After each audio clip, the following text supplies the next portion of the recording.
Tournez dans Apocalypse chapitre 3 ce matin. Donc, je fais une suite de la semaine dernière. Donc, la semaine dernière, on a parlé du vide. Donc, c'est un sujet, ma foi, quand même assez plein. Même si on parle du vide. Parce que on opposait, ou on n'opposait pas, mais on faisait fonctionner ensemble deux réalités, à la fois le vide et à la fois la plénitude. Et on se disait que Dieu fait intervenir dans nos vies des moments de vide, ou des moments de désert, aussi appelons ça comme ça, c'est la même chose.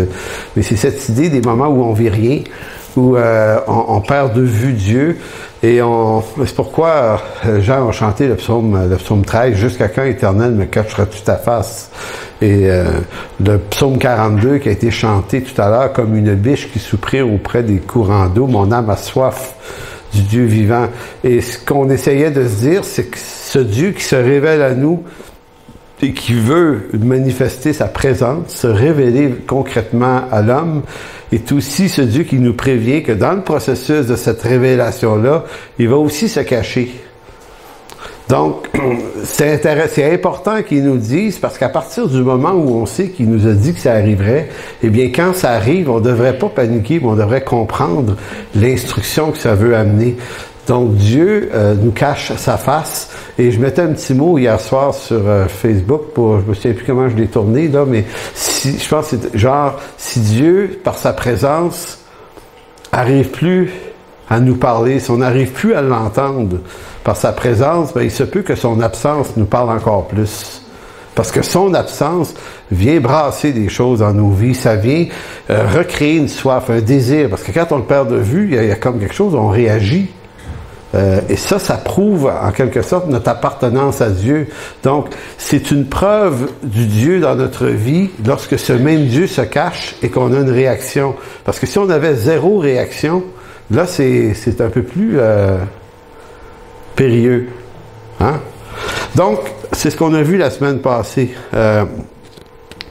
L'absence de Dieu aussi nous ramène à la réalité de notre pauvreté spirituelle. Il se peut que Dieu nous cache sa face, et c'est un peu l'idée de la lettre adressée aux gens de Laodicée, mais il se peut que Dieu nous cache sa face pour nous révéler notre pauvreté spirituelle, mais pauvreté spirituelle qu'on perd de vue alors qu'on se croit vraiment riche et qu'on rentre dans des zones de nos vies où on se croit parvenu, on se croit au-dessus des choses. Et là, ça fait partie d'une espèce de correction que Dieu nous ferait passer à travers pour nous révéler, pour nous ramener dans une certaine humilité devant lui. Et non pas une humiliation, c'est pas la même chose. Dieu veut pas nous mettre dans de l'humiliation, veut nous humilier. Puis j'essaie de faire la différence entre les deux. Une humiliation qui sert à rien, mais c'est instructif, puis c'est pédagogique pour rien. Mais que lorsque c'est travaillé par Dieu dans nos vies, il y a une intention de Dieu. Donc cette période où on passe à travers, où on se sent humilié, ben là, elle permet à Dieu de rebâtir, de reconstruire. Parce que Dieu apprécie lorsque nos cœurs sont humiliés et contrits. Donc, le texte d'Apocalypse 3.15 dit « Je connais tes œuvres ». C'est aux gens de Laodicée qu'il parle. « Je sais que tu n'es ni froid ni bouillant. » Retenez les mots, ils sont tous importants. « Tu n'es ni chaud ni bouillant. Puisses-tu être froid ou bouillant ?» J'ai-tu dit chaud et bouillant? Ça se peut pas. Tu n'es ni froid ni bouillant. Ça se peut quand même. Puisses-tu être froid et bouillant, ou bouillant, pardon. Ainsi, parce que tu es tiède et que tu n'es ni froid ni bouillant, je te vomirai de ma bouche. Je vous ferai remarquer à 3 reprises, froid et bouillant sont amenés ici. Donc, ces deux mots-là ont une grande, grande importance lorsqu'ils sont répétés à l'intérieur de 2 versets comme ça. Ça signifie que notre attention doit être apportée sur leur raison d'être là. Parce que tu dis, je suis riche, je me suis enrichi, je n'ai besoin de rien, et parce que tu ne sais pas, c'est une autre phrase à retenir, parce que tu ne sais pas que tu es malheureux, misérable, pauvre, aveugle et nu, Je te conseille d'acheter de moi de l'or éprouvé par le feu, afin que tu deviennes riche, et des vêtements blancs, afin que tu sois vêtu et que la honte de ta nudité ne paraisse pas. Un collier pour oindre tes yeux, afin que tu vois. Moi, je reprends et je châtie tous ceux que j'aime. Aie donc du zèle et repens-toi. On a souvent frappé sur les Laodicéens, hein, comme si c'était les chrétiens charnels, les chrétiens à qui il ne faut pas ressembler. Et à la fois, c'est pas clair que c'est l'intention du texte. Puisque Dieu prend le temps de dire ce que je suis en train de faire chez toi, les gens de Laodicée, c'est une preuve que je vous aime. En d'autres mots, si vous ne m'apparteniez pas, je ne le ferai pas. Parce que, et c'est une reprise d'un texte de la lettre aux Hébreux aussi. Dieu corrige et reprend ceux qu'il tient pour ses enfants, ceux qu'il aime. Comme je disais à un moment donné, Dieu est comme un père de famille. On ne corrige pas les enfants du voisin, c'est pas les nôtres. On corrige, oui, on instruit les nôtres.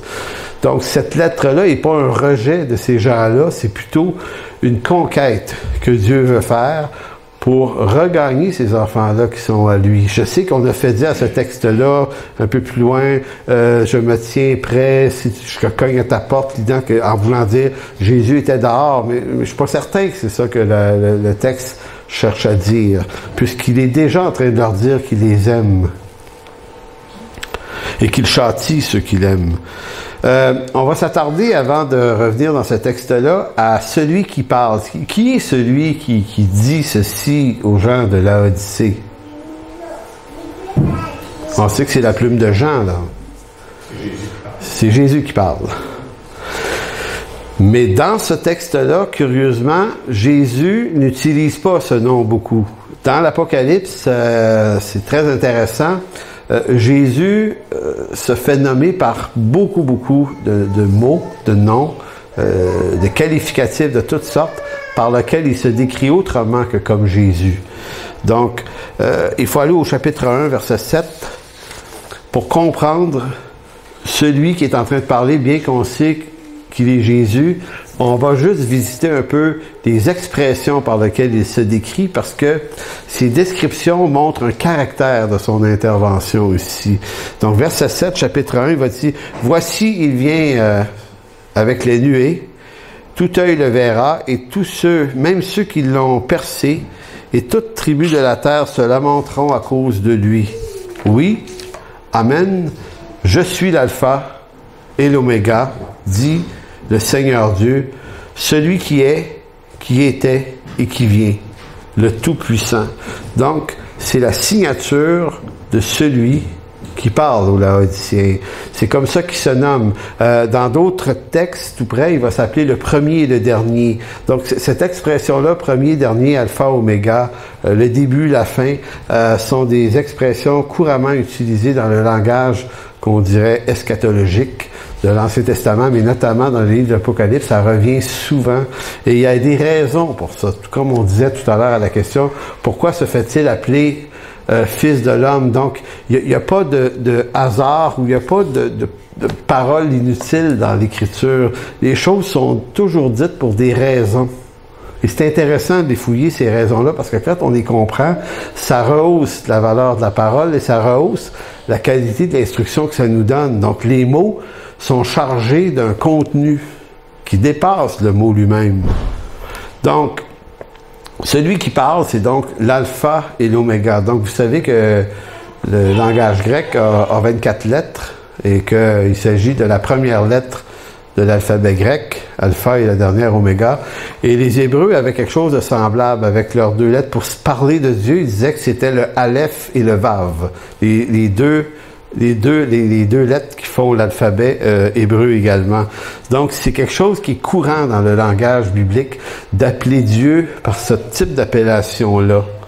Donc, c'est l'alpha et l'oméga, c'est-à-dire le Seigneur tout-puissant, créateur de tout ce qui existe et vit. C'est celui de qui nous tenons la vie, le mouvement et l'être. Il y a ça. Vous avez ça dans Acte 17. C'est de lui qu'on tient la vie, le mouvement et l'être. C'est C'est très intéressant, là, cette déclaration que Paul faisait à l'Aréopage d'Athènes.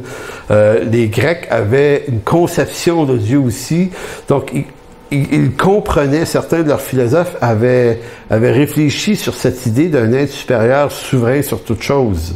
Donc, les Hébreux n'étaient pas les seuls à comprendre ça. C'est juste que les Grecs avaient compris le concept, mais n'étaient pas capables de mettre un nom là-dessus. Parce que ça a été révélé au peuple hébreu. Donc, quand Paul leur parlait dans l'Aréopage d'Athènes, ça allumait des lumières pour certains d'entre eux. C'était pas complètement étranger à leur contenu philosophique antérieur. Pardon. Donc, quand on parle de ce Dieu de qui on tient notre essence même, ce qu'on est en train de se dire, c'est que notre existence n'est pas autonome de Dieu.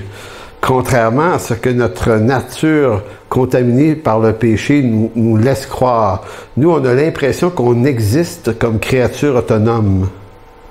C'est comme si on a la vie, Dieu nous a donné la vie par la naissance, on existe, et comme si on était une machine dont la vie s'auto-suffit par elle-même parce qu'on bouffe. Mais en réalité, l'Écriture, elle nous dit que c'est Dieu qui, à travers ces mécanismes-là, certes, mais c'est à la fois Dieu qui nous tient en vie. C'est lui qui tient notre respiration.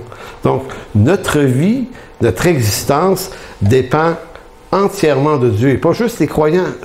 Toute créature vivante, même le puceron que vous voyez pas, tout ce qui s'appelle vie, existence, tire non seulement son origine d'un Dieu créateur. Donc, c'est pas juste l'origine qu'on a, c'est également la finitude, d'où le début, la fin, l'alpha, l'oméga. Donc, Jésus est en train de dire, je suis pas juste l'alpha.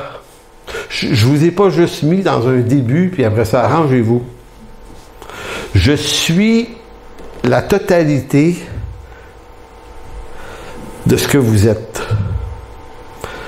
Alpha, oméga, c'est une façon de dire, avant moi, il n'y a rien. Après moi, il n'y a rien.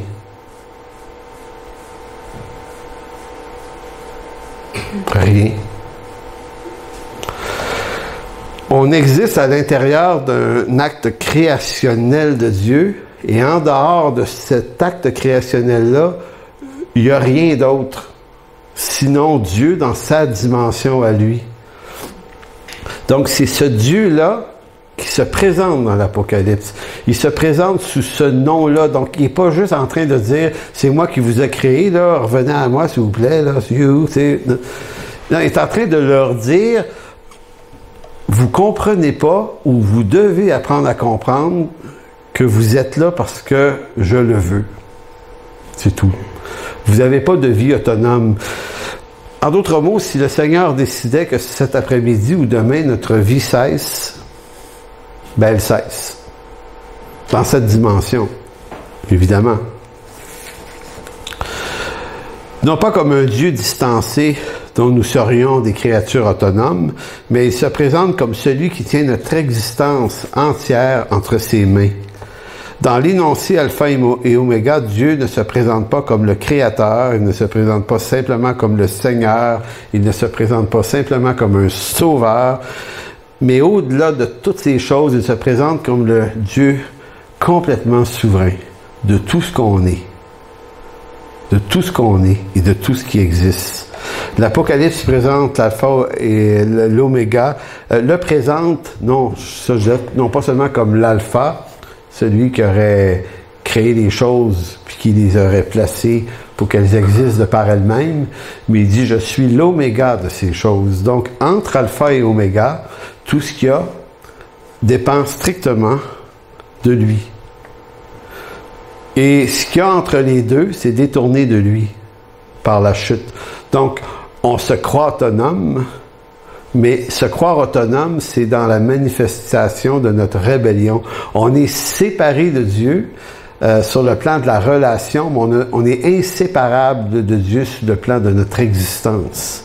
On ne peut pas être séparé par existence de Dieu. Ça n'existe pas. Donc, c'est pour ça qu'il est toute chose en nous. En disant « Je suis l'alpha et l'oméga », Jésus est en train de dire « Hors de moi, il n'y a plus aucune réalité possible. Connaissez-vous Theodore Austin Sparks, qui est un auteur que j'aime bien? Lui disait, concernant l'expression alpha et oméga, et utiliser les lettres grecques, c'est très intéressant parce que Jésus, dans Jean 1, est appelé le Verbe, le discours. Donc Dieu nous parle, il nous parle à travers un lexique. Et notamment, c'est cette idée que tout ce qu'il y a à dire, tout ce qui a à se passer se passe entre ces deux lettres-là. Il n'y a pas d'autre langage. Il n'y a pas d'autre chose à dire. C'est entre ces deux lettres, tout est là. En disant cela, Jésus nous rappelle que notre existence trouve sa signification et son sens en lui seul. Nous n'existons que par lui et pour lui.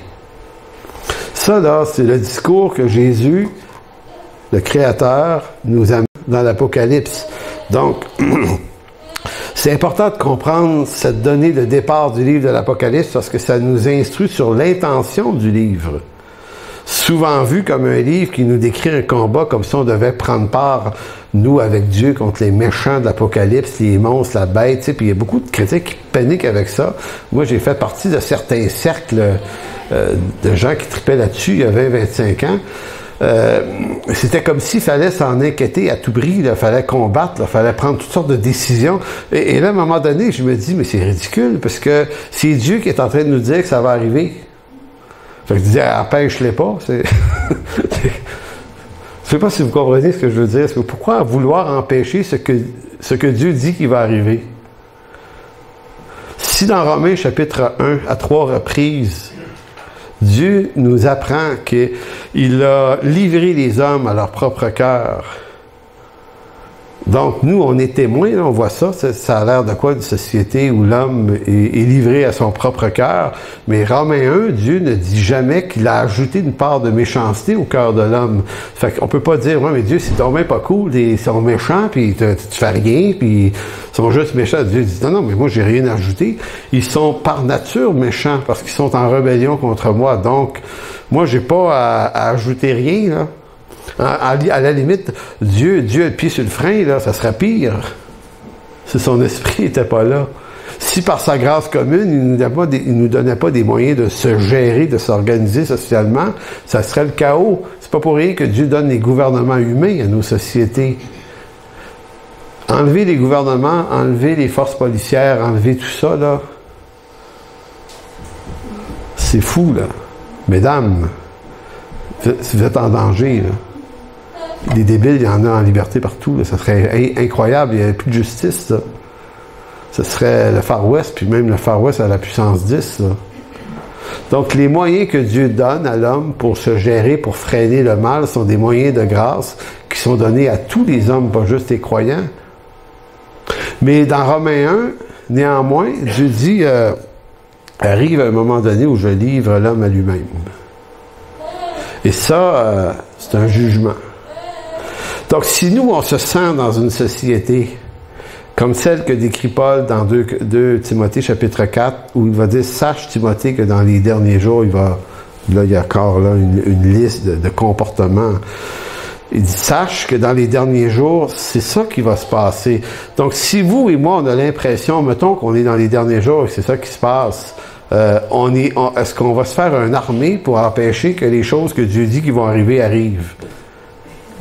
Non. Mais on va juste comprendre qu'on est appelé à être des témoins de Christ dans un monde comme celui-là, c'est tout. Donc, continuons à marcher avec Dieu. Et quand Dieu nous ouvre une porte pour l'Évangile, on la prend, on la saisit, autant que c'est possible.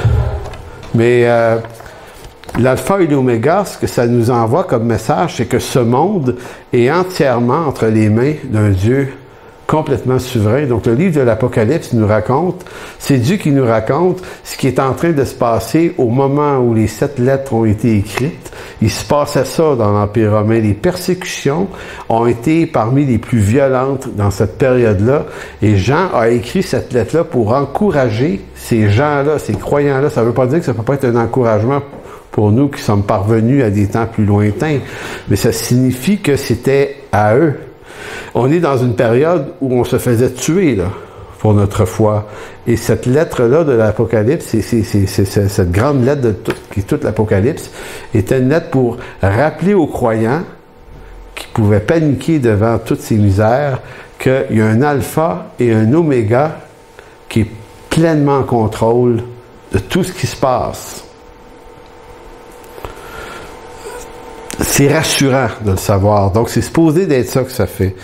C'est intéressant de se le dire avant d'aller plus loin et de parler de la lettre qui parle aux gens de Laodicée. Donc, je conclus sur Alpha et Oméga. Ça signifie qu'au-delà de lui, il n'existe rien. La réalité du temps et de l'espace-temps trouve sa raison d'être, son sens, qu'en Jésus-Christ seul. Donc, tout est une création. Deuxième point, pourrions-nous calmer ce Dieu qui est tout-puissant? Pourrions-nous le calmer s'il était en colère? Non. Est-ce que ce Dieu tout-puissant est en colère? La réponse à ça, c'est oui et non. C'est toujours une question d'angle. La théologie biblique nous fournit différents angles. La colère de Dieu se révèle des cieux contre toute impiété. Romains 1, oui, il y aura un jour un jugement, il y aura ça. Mais on ne peut pas juste dire que Dieu est en colère. Parce que Dieu est aussi un Dieu qui aime sa création. Il est aussi ça.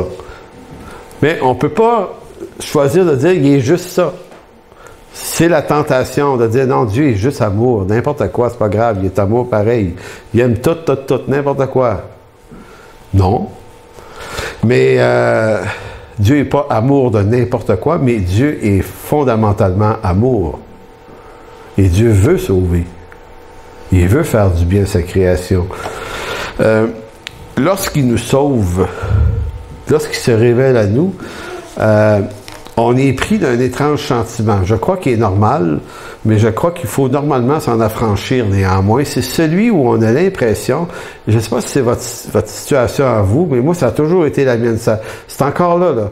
J'ai toujours l'impression qu'il faut le calmer, ce Dieu-là. Parce qu'il est tellement énorme, il est tellement exigeant, il est tellement puissant, c'est tellement parfait, c'est tellement plein d'affaires que tu dis, écoute, comment je vais faire pour arriver à le satisfaire dans sa justice? Et c'est là qu'arrive une certaine part de maturité. Si on se met en chemin pour essayer de contenter, plaire, calmer Dieu, pour devenir quelqu'un de bien, mais en faisant suffisamment pour être sûr que sa colère est calmée, on vient de tout foirer ce que c'est la vie chrétienne. La vie chrétienne, c'est pas ma marche pour arriver à calmer Dieu, pour lui plaire, pour qu'il soit content. La marche et le début de la marche chrétienne, c'est que Dieu est contenté dans sa justice par le sacrifice de son Fils, ce qui fait que j'ai pas à le calmer. Dieu est très calme. Pour vous et moi, là, Dieu est complètement calme. Mais Dieu ne nous voit pas calme, nous. Donc, nous, on court partout, essayer de faire plein d'affaires, va prier plus, va lever plus de bonheur. Puis là, je suis pas en train de dire que la prière n'est pas une bonne idée. Je suis pas en train de vous dire que lire la parole n'est pas une bonne idée ou que témoigner n'est pas une bonne idée. C'est toutes des bonnes idées. Mais si on fait toutes ces bonnes choses en vue de le calmer, comme si on était appelé à le calmer, c'est comme si Dieu disait, tu les fais pour les mauvaises raisons, ces choses-là. Donc, il faut revenir et réapprendre le fait que Dieu, en Christ, nous a déclarés justes. Nous ne sommes pas des justes, nous sommes des justifiés. Et on est justifié d'une justice qui n'est pas la nôtre. Donc, pour cette raison-là, Dieu me déclare juste. Donc, quand Dieu regarde son Fils Jésus-Christ, qu'est-ce qu'il voit? Il voit un être sans faute et sans péché. Quand il vous regarde, qu'est-ce qu'il voit? Il voit un être sans faute et sans péché. Vous dites, oui, mais à ta minute, là, il me semble qu'il voit mal. Il voit très bien. En fait, il voit mieux que nous. Il voit ce que nous sommes en Jésus-Christ. Et la volonté de Dieu, c'est que le départ et la continuité et la finalité de notre marche se passe dans cet espace. de justification du pécheur. Donc, on vit ça calmement. Si je prends du temps avec Dieu aujourd'hui, c'est parce que Dieu même, il est calme. Il est rassasié dans sa justice en ce qui me concerne. S'il ne l'était pas, ça voudrait dire que le sang de son Fils n'aurait pas été suffisant. Ce qui est une abomination à dire. Donc, vous allez dire, oui, mais il faut avoir du zèle pour Dieu, il faut répondre à l'appel, il faut faire ça, il faut prier, Oui, mais il ne faut pas le faire dans l'esprit de calmer Dieu face à nous. Très important. Donc, c'est toute la question de la maturité chrétienne. Pourquoi je vous raconte ça en rapport avec la lettre aux Laodicéens? C'est que le mensonge des gens de Laodicée, qu'on va essayer de voir, c'est surprenamment des gens qui ont décidé de nier leur pauvreté et se faire à croire qu'ils étaient riches. En d'autres mots, c'est le piège, le mensonge du chrétien qui comprend mal la justification qui lui est offerte par Christ. Donc, il se croit obligé de tenter de séduire Dieu par des richesses qu'il s'invente, qu'il présente à Dieu. Je ne sais pas si vous savez de quoi je parle. Sans doute. Si vous avez réfléchi à ça, on a des marches qui s'apparentent souvent à des marches chrétiennes, mais d'insécures. Donc, on dit des choses pour plaire à Dieu. On dit Dieu veut qu'on devienne un meilleur chrétien. Hein, on pense ça. J'ai écrit un article d'une journée ou deux là-dessus, réflexion sur la maturité, dans lequel j'essaye de dire que on essaie de devenir mature, aussi mature que certains modèles qu'on a vus. Puis pourquoi c'est difficile la vie chrétienne, puis pourquoi c'est difficile la vie dans beaucoup d'églises, c'est parce qu'à un moment donné, on a pensé qu'il y avait des gens qui étaient là en avant, il y avait l'air mature, en tout cas, il y avait l'habit de la maturité, il y avait le comportement, il y avait le discours, il y avait le langage, il y avait la connaissance, il y avait tout ça, là. Et puis on se dit, wow, ok, il y a quelqu'un qui me sert de guide ici, je vais l'imiter lui, et un jour on est déçu. Parce que arrive quelque chose et son immaturité apparaît au grand jour. C'est un classique, là, c'est comme ça depuis 2000 ans. Là. Et là, on est complètement déçu, brisé, à la fois peut-être blessé, mais qu'est-ce que ça vient montrer, ça? Ça vient montrer qu'on a mis notre espoir dans ce qu'il y a de plus fragile. C'est malheur à l'homme qui prend l'homme pour appui. C'est crié dans l'Ancien Testament. Donc, on marche avec des hommes, on s'encourage entre hommes et femmes, on s'entend, mais notre espoir doit toujours rester sur Jésus seul. C'est important parce que les hommes vont nous décevoir et Dieu ne nous appelle pas à détester des hommes qui nous ont déçus. Cette humanité, même sauvée, elle reste fragile. Très, très, très fragile. Donc, notre guérison est dans un retour à la personne de Jésus-Christ. Et quand on est restauré par lui, on est capable de retrouver une vie dans une assemblée, mais cette fois-ci avec une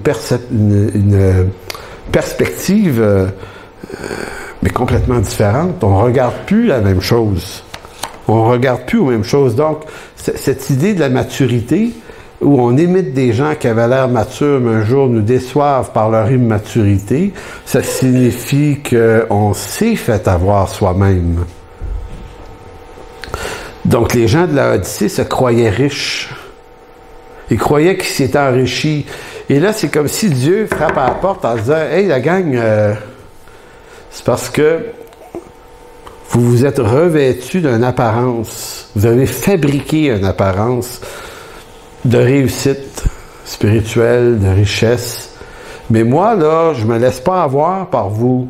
Heureusement, il dit, moi, là, ce que j'essaie de vous dire, c'est que vous êtes misérables, malheureux. Pauvre nu, il en manque un de 5. Pardon? Aveugle, oui, c'est ça. Il dit, c'est ça que vous êtes. Mais votre problème, c'est pas que vous soyez ça. Votre problème, c'est que vous ignorez que vous êtes ça parce que vous préférez pas le savoir. Donc, c'est d'être sur une fausse game avec Dieu. Fait que c'est comme si Dieu nous préfère dans la réalité de ce qu'on est. Plutôt que dans le mensonge qu'on s'invente. Donc, il y a toutes ces choses qu'on essaye de devenir des chrétiens conquérants, des chrétiens, comment vous dire, des gagneurs d'âme. On va être plein de bonnes choses qu'on croit que Dieu veut qu'on soit, mais c'est pas ça qu'on est appelé à être. On n'est pas appelé à devenir une église conquérante. On est appelé à être conquis par Dieu. On n'est pas appelé à maîtriser la parole de Dieu. On est appelé à être maîtrisé par la parole de Dieu. Donc, toutes ces bonnes choses, on n'est pas appelé à les faire arriver, mais on est appelé à marcher avec celui qui veut les faire arriver en nous. C'est une question de perspective. Mais nous, on a cette fâcheuse habitude de penser que Dieu s'attend à nous, là. Il y a des attentes. Tu sais, c'est comme si je t'ai sauvé, là. Tu m'as déçu, là. Je m'attendais à pas mal plus que ça de toi, là. Et là, un bon chrétien, ce qu'il fait, il va dire, OK, Seigneur, je vais pédaler plus, tu vas pédaler plus, tu m'as donné plus, tu m'as prié plus, tu m'as lire plus, tu m'as témoigné plus. Puis à la fin, tu t'épuises plus parce que tu ne fais pas ces choses par l'Esprit de Dieu en conséquence d'une vie justifiée par lui, mais tu les fais pour tenter de mériter ta justice qui pourtant ne se mérite pas. Donc, on parle de l'œuvre de Dieu et non la nôtre. Comme nous, les gens du temps de Jésus et de Paul étaient obsédés, parce que c'est une obsession humaine, par l'idée de trouver des bonnes œuvres, la bonne quantité de bonnes œuvres pour calmer Dieu. Donc, qu'est-ce qu'on fait? On passe le plus clair de nos vies chrétiennes, inconsciemment ou non, à calmer Dieu. Et j'avais déjà dit une phrase choquante dans le message une fois, je vais la redire aujourd'hui, c'est qu'on ne réalise pas à quel point on marche avec Dieu en vue de se débarrasser de Dieu. Comprenez bien ce que ça veut dire. Il y a on se débarrasse de ses attentes, de ses... Mais tout ça, ça se passe dans notre tête. Lui, il n'est pas en train de se dire ça, mais c'est nous qui se le disons. Donc, on essaie d'en faire assez pour qu'à un moment donné, on va dire, OK, n'as-tu assez? Là, tu vas-tu me ficher à la peste? On est vraiment... il y a un mot que j'ose pas dire, qu'on est... tordu. Tournez dans Jean chapitre 6.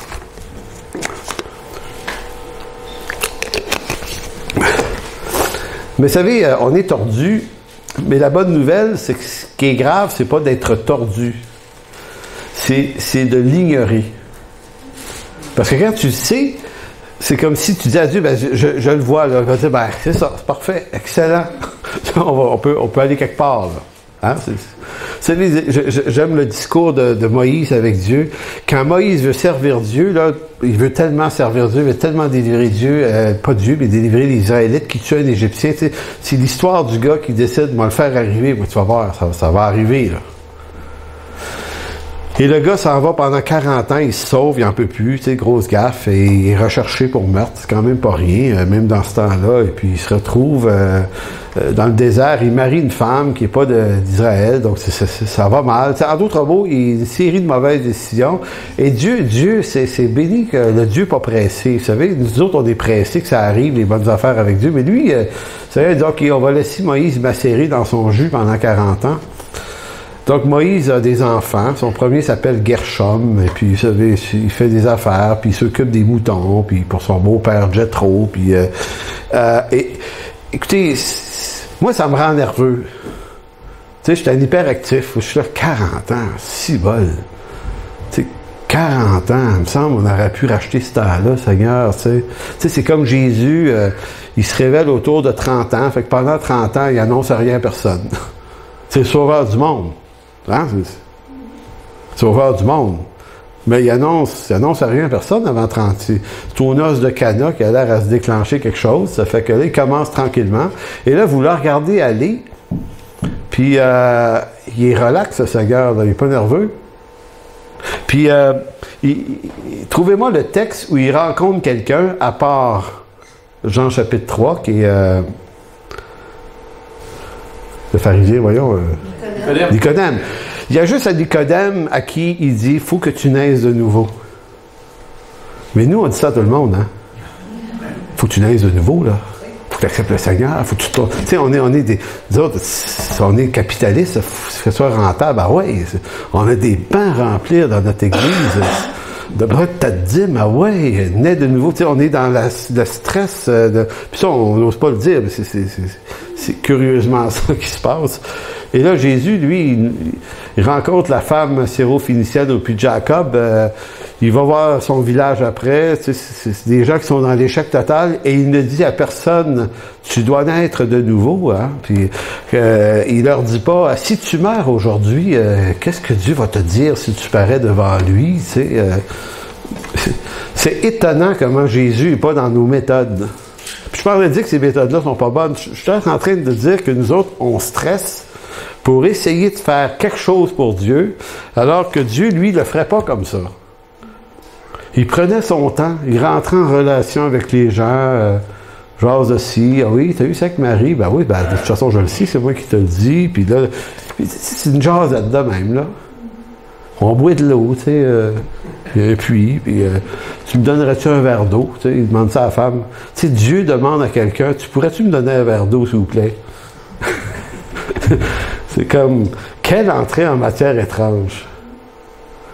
Tu sais, moi, si je suis Dieu, je veux sauver des gens, là, le verre d'eau, ça va venir un peu plus loin dans la discussion. On va dire, hey, sais-tu que t'es perdu, là, faut que tu sois sauvé, là, vite, là. Ah, il dit, donne-moi un verre d'eau, j'ai soif. Donc, dans Jean 6, Zavi, c'est après la multiplication du pain et des poissons, que tu sais, sur la montagne, et puis c'était fascinant, tout le monde capotait, puis bon. Et là, à un moment donné, Jésus, lui, quand il y a un succès, contrairement à nous, il n'est pas séduit par le succès, fait que lui, il a congédié la foule au grand désespoir des apôtres qui disaient, hey, ça a commencé à marcher, l'affaire, là, mais comment ça se fait que... Et là, il y a une petite jasette au verset 28, là, juste avant, qui se prend avec des gens. Il y a des gens qui l'approchent, qui disent, que devons-nous faire, en parlant de Jésus, pour accomplir les œuvres de Dieu? Comprenez-vous pourquoi je vous disais que les gens du temps de Jésus ont cette même inquiétude? Qu'est-ce qu'on doit faire pour accomplir les œuvres ou les œuvres que Dieu attend de nous? Donc, Dieu a des attentes sur nous. Dis-nous-les, t'as l'air à le savoir. Si t'es son fils, Simon, ah ouais, crache le morceau, qu'on se débarrasse de ça, puis on va le savoir, bon, on va le faire, là, puis après ça, on va aller faire nos vies, là, OK? Et là, le mot que devons-nous faire, le verbe grec, c'est le verbe, qu'est-ce qu'on doit construire? Qu'est-ce qu'on doit accomplir? Dis-nous-les. Fait que ici, là, on ne peut pas dire que vous avez affaire à des... utilisons le mot tiède.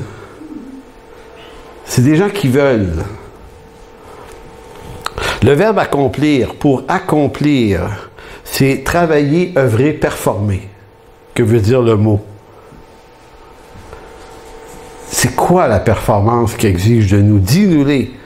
Donc, Jésus, réponse plate. Ennuyeuse réponse. Il dit, l'œuvre de Dieu, les gars, c'est que vous croyez. Pisteux, en grec. Croyez du mot pistis, pistos, qui veut dire faire confiance. Parce que le mot foi, qui est traduit ici par soit le verbe croire ou le mot foi, c'est pas l'activation d'une foi, là, tu sais, la foi, c'est d'être fort dans la foi. C'est une attitude assez paisible, c'est l'attitude de faire juste confiance. Faire confiance veut dire, tu n'es pas en train de faire quelque chose, quelqu'un d'autre fait quelque chose. Et toi, tu mets ta confiance dans celui qui fait les choses. Donc, à la question, que devons-nous faire pour accomplir les œuvres que Dieu nous demande? Eh bien, c'est que vous faites confiance en celui qui l'a envoyé. Imaginez, là, comment ça sonne, ça, dans la vie de ceux qui entendent ça. OK, comment on fait ça? Faire confiance. Il me semble que c'est pas assez méritant, ça. Il me semble que mes performances apparaîtront pas bien dans ça. Je ne sentirai pas que j'ai réussi à gagner quelque chose.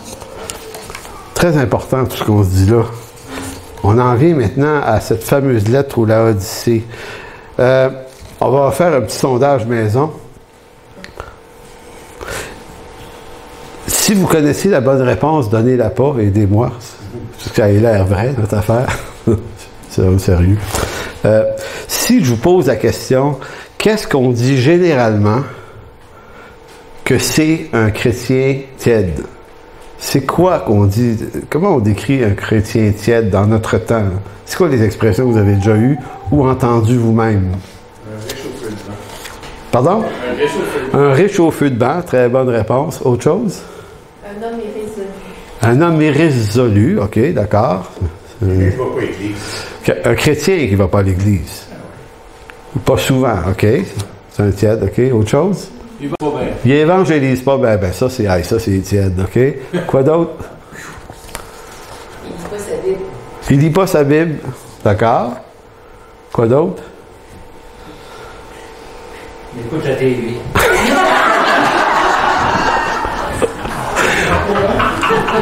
Il s'en va à Cuba. Il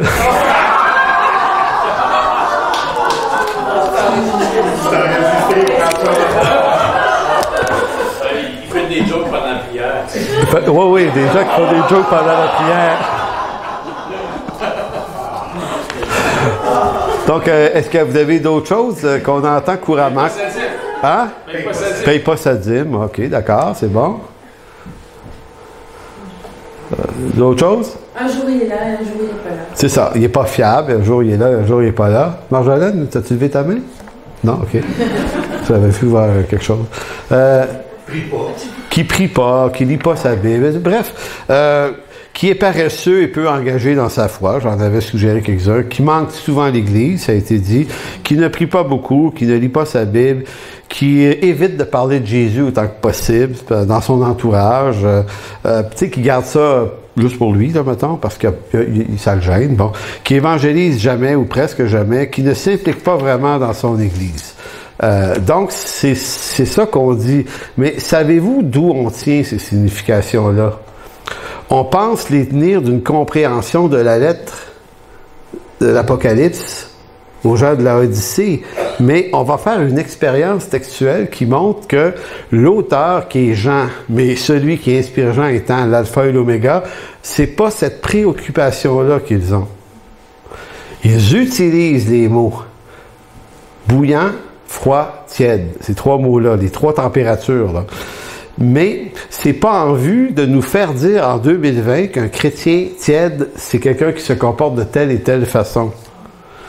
Mais ce regard sur la tiédeur que nous avons n'est pas le regard de Jean ni de Dieu dans sa lettre aux Laodiciens, mais c'est le nôtre, c'est-à-dire un regard qui nous vient non d'une juste interprétation du texte, mais d'une impression que nous transformons en moyen de stimulation pour se dire bouillant pour Dieu. Donc, si on est des chrétiens qui aiment marcher avec Dieu, on s'arrange pour pas ressembler à quelque chose qui nous donne une impression que c'est sa chose que Dieu veut pas. Et là, déjà, on part de travers. J'avais une image en ski, une fois, je faisais du ski alpin.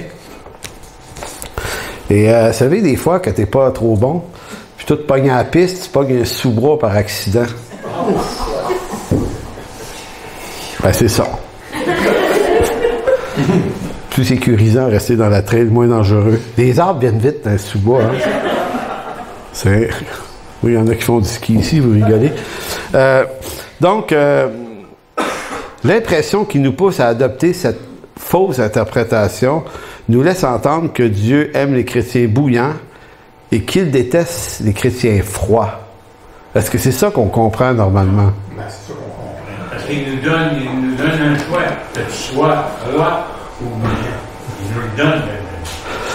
Donc, est-ce qu'on pense que Dieu, dans le texte, nous suggère d'être plutôt bouillant que froid? Non. Il nous suggère... Que tu sois froid ou bouillant. Donc, ce qu'on doit comprendre, c'est que le but de Dieu, c'est pas qu'on soit bouillant ou c'est pas qu'on soit froid. Et le problème, c'est pas qu'on ne serait pas assez bouillant ou pas assez froid, mais le problème, c'est qu'on soit tiède.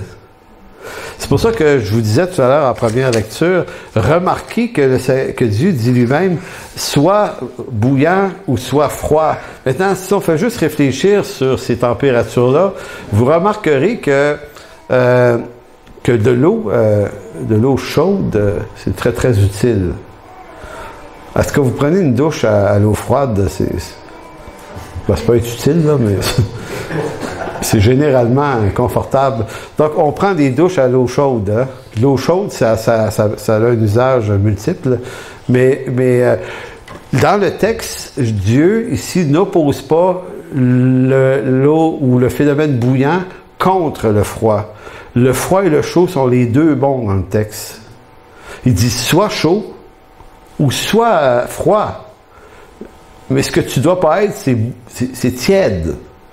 Parce que de l'eau froide, c'est très utile aussi. Tu sais, boire de l'eau chaude, c'est mauvais.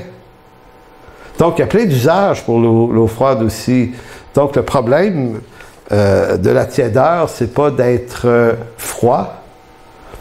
Et c'est pour ça j'ai souvent entendu l'expression, je l'ai déjà utilisée moi-même, moi, je vais être un chrétien bouillant.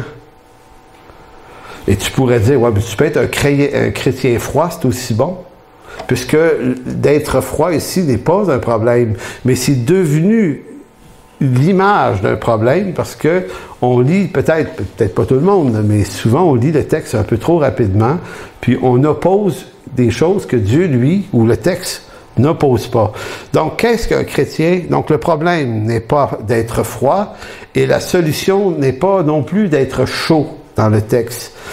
C'est plutôt l'absence de l'une et l'autre qui fait que ni l'une ni l'autre, ça fait tiède. Et c'est ça qui dérange le Seigneur. De maintenant, est-ce que être un tiède, puisque c'est ni être bouillant ni être froid, est-ce que le tiède doit ressembler aux explications qu'on a dit tout à l'heure, c'est-à-dire chrétien pas sérieux? Eh bien, vous trouvez pas cette approche-là dans le texte. C'est pas ça non plus. En réalité, le texte nous dit qu'un tiède, c'est pas quelqu'un qui fait rien. C'est quelqu'un qui fait les mauvaises choses. Parce que ce qu'il reproche aux gens de Laodicée, il va falloir relire le texte. Et là, je vais juste lire deux, trois petites lignes. Un chrétien tiède, c'est un chrétien qui se croit riche et capable, qui croit n'avoir besoin de rien, de plus ou de mieux pour assurer sa réussite. C'est ça le reproche qu'il leur fait, et c'est ce reproche-là qu'il ramène à la forme de tiédeur dont il les accuse. En fait, il s'agit d'un chrétien qui ignore l'état réel de sa condition pécheresse misérable et qui préfère rester dans cette ignorance en s'auto-convainquant que tout va bien. C'est ça le problème des gens de Laodicée. En définitive, un chrétien tiède est un chrétien qui se raconte des histoires, qui s'invente un cinéma et qui se donne l'allure de rayonner, alors qu'en fait, il est démuni. Maintenant, je vous donne ces significations-là. Relisons le texte et voyons un peu. Verset 15, chapitre 3, Apocalypse. « Je connais tes œuvres. » Donc, c'est pas que tu n'en as pas. « Je sais que tu n'es ni froid, ni bouillant. » Donc, il n'y a pas d'opposition entre les deux températures. « Puisses-tu être froid ou bouillant? Ainsi, parce que tu es tiède, que tu n'es ni froid ni bouillant, je te vomirai de ma bouche. » Pourquoi? Donc, ici, le verset suivant suggère que Dieu explique ce qu'il entend par un croyant qu'il vomirait de sa bouche, un tiède, parce que tu dis, je suis riche. Je me suis enrichi et je n'ai besoin de rien. Donc, le péché des Laodicéens, c'était pas la paresse, ni le manque de zèle, c'était un faux zèle pour Dieu. Donc, il dit, c'est ce que tu dis. Et parce que tu ne sais pas, donc encore là, dans la tiédeur, ça implique l'ignorance de leur réelle condition. Tu es malheureux, misérable, pauvre, aveugle et nu. Donc, voici ce que c'est la tiédeur. Et l'importance que ça tient, ça, pour nous, aujourd'hui, dans cette prédication-là, c'est de comprendre l'orientation qu'on veut se donner comme croyant, tant sur le plan individuel que sur le plan corporatif. On est un corps en Jésus-Christ. C'est d'apprendre qu'on va essayer de ne pas se faire avoir par nos propres cœurs qui vont nous amener à vouloir acter quelque chose, se donner l'allure de. rentrer dans des mimétismes, penser, imiter des comportements, alors que si on devait imiter quelque chose chez les autres, parce que Paul disait à des croyants d'être ses imitateurs, mais c'était d'imiter sa foi, sa confiance en Dieu. Vous voyez l'idée? Donc, Dieu ne reproche pas aux chrétiens de Laodicée d'être tièdes, mais je recommence ça. Dieu ne reproche pas aux chrétiens de Laodicée d'être malheureux, misérables, pauvres, aveugles et nus. Ça, c'est une affirmation qu'il fait. C'est votre condition. Mais il dit, c'est pas ça que je vous reproche d'être. Si vous étiez capable de le voir que vous êtes ça, ça vous sauverait. Parce que vous auriez besoin de mon secours. Et c'est pour ça que le reste du texte, il dit, venez à moi, je vais vous donner des solutions. Moi, je vais vous rendre riche. C'est ça que dit le reste du texte. Vous voyez, pauvres et nus, c'est pour ça qu'il leur dit, je te conseille, après leur avoir dit ça, verset 18, d'acheter de moi de l'or éprouvé par le feu afin que tu deviennes riche. Donc ici, vous voyez l'intention de Dieu, c'est que moi, là, je vais te conduire vers une réelle richesse. Mais elle ne viendra pas de toi, elle va venir de ce que moi je te donne. Donc c'est un peu un texte, si on extrapole un peu, qui nous amène à nous inviter à marcher avec Dieu dans la vérité. Je ne sais pas comment dire ça, certaine transparence, on pourrait le dire aussi de même. La solution que Dieu leur propose n'est pas de trouver en eux-mêmes des solutions à leur pauvreté spirituelle, mais de chercher à trouver des solutions strictement humaines, puisque la solution, c'est Jésus-Christ. C'est pour ça qu'il se présente comme l'alpha et l'oméga. C'est un peu comme si la présentation de celui qui leur parle est diamétralement énorme par rapport à leur état de pauvreté. C'est un peu comme s'il disait, vous ne m'impressionnerez pas là, avec ce que vous allez chercher à faire pour me plaire. Personne ne va m'impressionner ici. Là. Je suis l'alpha et l'oméga, les gars. Je tiens tout entre mes mains ici. Là. On va terminer sur un texte de Paul dans 2 Corinthiens 12. 2 Corinthiens 12, c'est un magnifique texte. Et il y en a d'autres textes comme celui-là. Je l'aime beaucoup, celui-là, parce que ça a été souvent une provision dans ma vie. Dans la lettre aux Corinthiens, je crois que c'est la première au chapitre 4, on ne lira pas, mais l'apôtre Paul reprochait aux Corinthiens de, tu sais, quand il leur dit, déjà vous régnez, vous autres, là. Déjà vous êtes riches. Il utilise le mot. Déjà, tu sais, en d'autres mots, c'est une ironie là, qu'il leur lance. T'sais, il est en train de décrire les Corinthiens, ils ressemblent à des Laodicéens, finalement. Tu sais, Paul leur rentre dedans parce qu'eux, ils se trouvent victorieux. Ils se croient au-dessus, ils se croient avoir réussi, parce qu'un est de Paul, l'autre est d'Apollos, l'autre de ci. C'est comme si Paul essayait de défaire leur théâtre. C'est comme s'il leur disait, c'est ridicule ce que vous faites. Vous essayez d'être quelque chose. Et dans 2 Corinthiens, dans sa 2e lettre, verset 7, et pour que je ne sois pas enflé d'orgueil à cause de l'excellence de ces révélations, parce que Paul était riche de quelque chose pour de vrai, là, une révélation que Dieu lui avait donnée, il dit, il m'a été mis une écharde dans la chair, un ange de Satan pour me souffleter et m'empêcher de m'enorgueillir. 3 fois j'ai prié le Seigneur de l'éloigner de moi, il m'a dit, ma grâce te suffit. Pourquoi? Parce que ma puissance s'accomplit dans ta force, dans ta richesse, c'est dans ta faiblesse. Comprenez-vous, on entend quelque chose qui résonne dans la lettre aux gens de Laodicée. C'est le même sens. J'agis davantage quand tu es faible que quand tu te crois fort. Donc, Paul va poursuivre en disant, je me glorifierai donc bien plus volontiers de mes faiblesses, afin que la puissance de Christ repose sur moi. Écoutez, ça ne fit pas avec le christianisme du 20e siècle, beaucoup, ça. Les autres, c'est comme, non, il faut être gros, il faut être puissant, il faut être capable, il faut se donner l'apparence de, puis il faut avoir l'air de réussir. Une église là, va être attirante. Et là, l'apôtre Paul est comme dans une espèce d'inversement de cette affaire-là. Je ne suis pas en train de dire qu'on ne doit pas devenir une bonne église, c'est pas ça que je veux dire, mais c'est quand c'est le jeu des apparences qui le fait arriver. C'est surtout ça le problème. Donc, je me glorifierai bien plus donc volontiers de mes faiblesses, afin que la puissance de Christ repose sur moi. C'est pourquoi je me plais dans les faiblesses, les outrages, dans les calamités, dans les persécutions et dans les détresses. C'est un peu fou, là, honnêtement. Moi, à chaque fois que je dis ça, je suis aïe, Paul. On a presque l'impression de dire, je comprends pas de quoi tu parles. Moi, je me plais beaucoup dans les richesses, dans les conforts. Évidemment, c'est naturel. Et je pense que Paul n'est pas un imbécile. Il comprend très, très bien le revers de la chose. Mais ce qu'il essaye de nous faire comprendre, c'est qu'il y a un trésor quelque part. Là, mais on veut pas y aller. Là. C'est pas envie d'aller là. C'est la chair, elle veut pas aller là. Mais Paul dit, oui, mais il y a quelque chose là. C'est là qu'il y a de quoi. Car quand je suis faible, c'est alors que je suis fort. Amen. Prions. Alors, Seigneur, on veut te rendre grâce.